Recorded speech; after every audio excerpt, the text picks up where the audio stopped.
নমস্কার, আজও একটা অঙ্ক নিয়ে এসেছি। অঙ্কটা বলা আছে কি 989 এবং 1327কে কোন বৃহত্তম সংখ্যা দ্বারা ভাগ করলে যথাক্রমে 5 এবং 7 ভাগশেষ থাকবে? উত্তর হবে 24।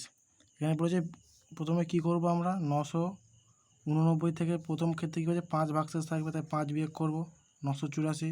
এবং দ্বিতীয় ক্ষেত্রে বলেছে 1323 থেকে 7 বিয়োগ করব, তাহলে 1320। দ্বিতীয় ক্ষেত্রে 7 কেন 7 বলেছে, তাহলে কী করবো আমরা যেটা বেরিয়েছে বিয়োগফল 984 ও 1320কে গসাগু করব।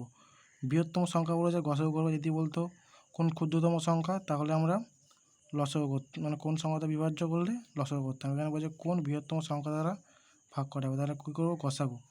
তারপর প্রথমে গসাগু করলে 2 দিয়ে কাটলাম 4, 984 কাটলে 492, 660, ফের 2 দিয়ে কাটলাম 246, 330, ফের 2 দিয়ে কাটলাম 123 ও 165। এবার এটা দেখো 3 দিয়ে যাচ্ছে, 3 দিয়ে কাটবো 3 4 12, 3 1 3,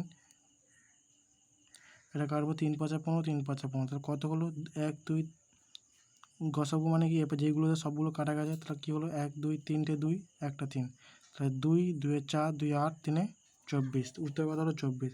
বা তোমরা এরকম করে করতে পারো, ভাগ পরীক্ষে গসাগু করতে পারো। এই বড় ছোটো সংখ্যা দিয়ে বড় সংখ্যা ভাগ 984 বিয়োগ করে 336, 36 দুগুণ 672, এই 336।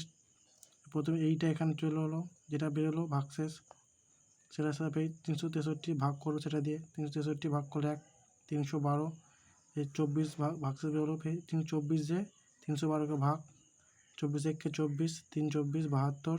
তো উত্তর কত হবে, যেটা মিলবে যে সংখ্যাটা গিয়ে সেটাই হবে উত্তর। তাহলে কি 24 মিলে উত্তর কত হবে 24। আশা করি সব বুঝতে পেরেছো।